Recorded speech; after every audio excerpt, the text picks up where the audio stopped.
आऊज़ु बिल्लाहि मिनश्शैतानिर्रजीम बिस्मिल्लाहिर्रहमानिर्रहीम। पैगम्बरों में जिन अंबिया को सबसे ज़्यादा इल्म अता हुआ, इनमें हज़रत इदरीस अलैहिस्सलाम का जिक्र भी मिलता है। हमारा आज का मौजू हज़रत इदरीस अलैहिस्सलाम के दरियाफ्त होने वाले सहीफे या द बुक ऑफ एनोक होगा, जिसमें तारीख को अलग तरीके से लिखा गया। 1946 में फ़लस्तीन के इलाके गर्ब अर्दून में चरवाहों का गिरोह बकरियां चरवाने में मसरूफ़ था। बकरियों की तादाद ज़्यादा होने की वजह से जब चरवाहा हर बकरी के पास नहीं पहुंच पाता तो अक्सर ये बकरी को वापस अपनी हदूद में रखने के लिए पत्थर का इस्तेमाल करते थे। बकरी अपनी तरफ आता पत्थर देखने के बाद मालिक का इशारा समझकर वापस आ जाती। गर्ब के इन चरवाहों ने बकरी चराने के लिए जो जगह मुख्तस की थी वो कुमरान तहजीब का इलाका था, जो लंबी और खौफनाक गारों का जाल बिछाए हुए था। इन चरवाहों ने गार के अंदर पत्थर फेंकना शुरू कर दिए। इन्हीं में से एक लंबी गार के अंदर जब एक चरवाहे ने पत्थर फेंका तो एक तेज आवाज चरवाहे के कानों से टकराई। इस आवाज से ऐसा महसूस हुआ जैसे ये पत्थर किसी मिट्टी के बर्तन से टकराया हो और वो बर्तन टूट गया हो। इन चरवाहों की हैरत और हिस्स इन्हें इस गार के अंदर ले गई। चरवाहों के गार के अंदर दाखिल होते ही इनकी नज़र मिट्टी के इन बड़े मटकों पर पड़ी जो गार के अंदर बेतरतीब रखे गए थे। मटकों के अंदर छानबीन करने पर पता चला कि इन मटकों के अंदर चमड़े और कागज पर लिखी वो तहरीरें हैं जिन्हें लिखे शायद हजारों वर्ष बीत चुके हैं। चरवाहों ने बाहर आकर ये बात दूसरे लोगों को भी बताई और ये खबर जंगल की आग की तरह हर तरफ फैल गई। आर्कालॉजिस्ट की टीम जब इन इलाकों में पहुंची तो उन्होंने इन इलाकों की छानबीन करते हुए मजीद 900 कदीम लिखी गई तख्तियों को दरियाफ्त कर लिया, जिन्हें बुक ऑफ एनोक का नाम दिया गया। इन तख्तियों पर लिखा आज तक की तारीख का सबसे अलग और अजीब किस्म का मवाद लिखा गया था,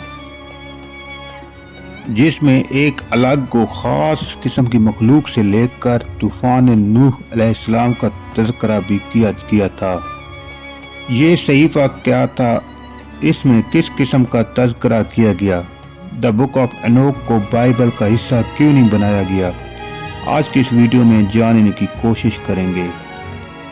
नाज़रीन कराम, अल्लाह ताला ने इंसानों को पैदा करने के बाद इनकी इस्लाह व हिदायत के लिए हर दौर में पैगंबर मबूस किए।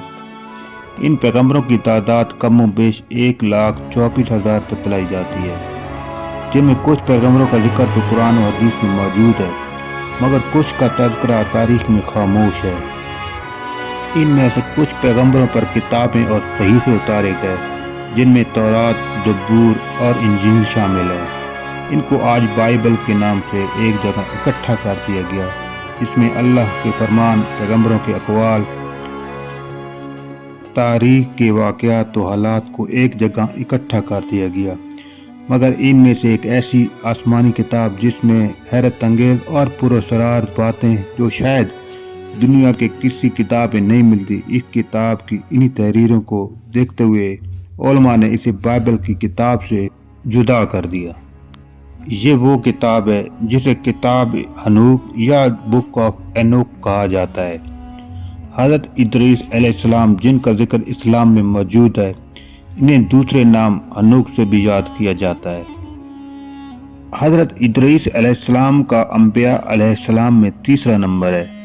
हज़रत इदरीस अलैहिस्सलाम का ज़माना हज़रत आदम अलैहिस्सलाम और हज़रत शीस अलैहिस्सलाम के बाद का ज़माना था। मौरिखीन के मुताबिक हज़रत इदरीस अलैहिस्सलाम की पैदाइश बाबल मिस्र या इलाका मुनफ़ है। आप अलैहिस्सलाम के वालिद का नाम यारैद था, जिनका ताल्लुक हज़रत आदम अलैहिस्सलाम की नस्ल से जा मिलता है, और हज़रत नूह अलैहिस्सलाम के परदादा थे।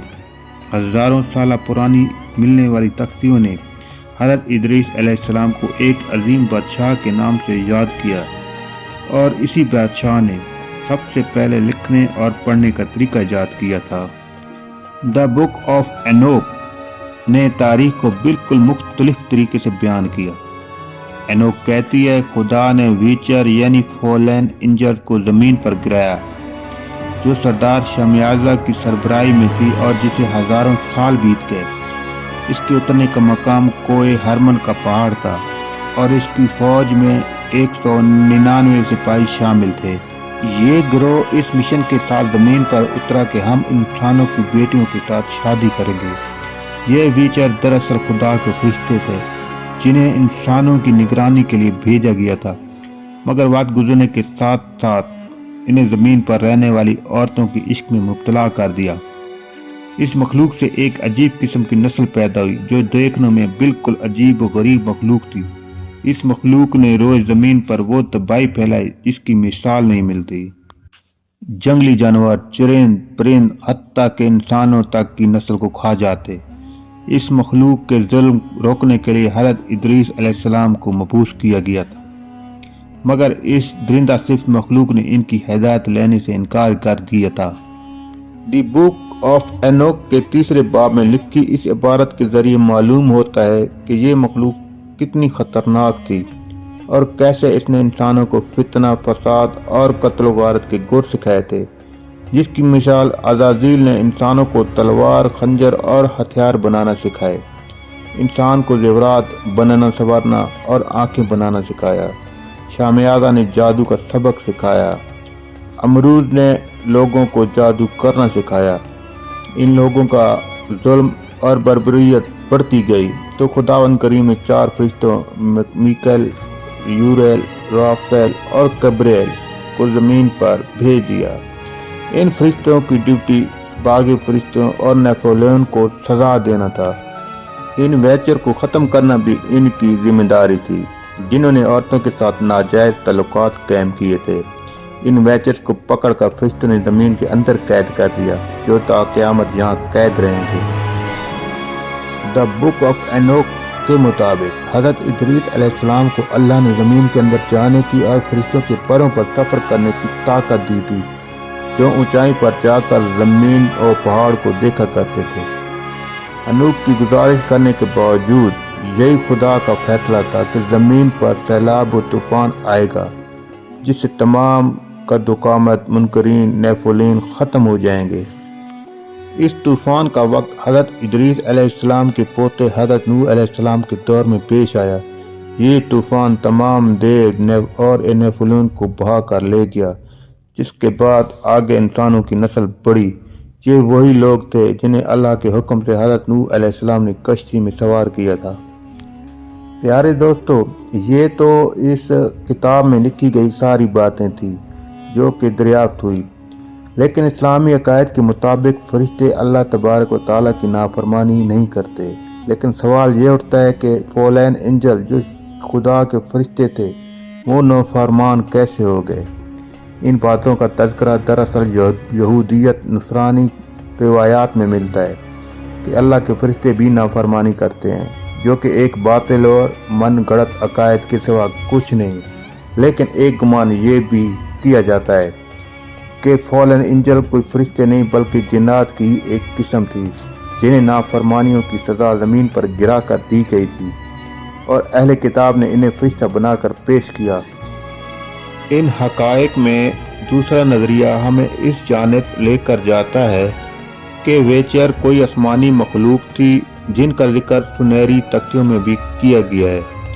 اس وقت کے لوگ انہیں انوناکائی کا نام دیا کرتے تھے۔ یہ تختی کہتی ہے انوناکائی آسمان سے زمین کی جانب آئے تھے۔ انسانوں کی ٹیکنالوجی ان کے مقابلے میں خاص کے برابر تھی اور انہوں نے انسانوں کو کوئی علوم و تکنیک سکھائے۔ زمین پر فساد مچانے کی صورت میں انہیں ہلاک کر دیا گیا۔ پیارے دوستو، ممکن ہے انوناکائی یا ویچر کسی دوسری سیارے سے زمین کی جانب آئے ہوں جن کی جانب حضرت ادریس علیہ السلام کو بھیجا گیا۔ انہیں زمین کے اصولوں اور فرمانوں کی خلاف ورزی کی وجہ سے زمین کے اندر قید کر دیا گیا اور ان کی اولاد اور نسل کو طوفان نوح سے مٹا دیا گیا۔ امید ہے آپ کو ہماری یہ انٹرسٹنگ ویڈیو پسند آئی ہوگی۔ ملتے ہیں آپ کو اگلی ویڈیو میں۔ اپنا خیال رکھیے گا۔ اللہ حافظ۔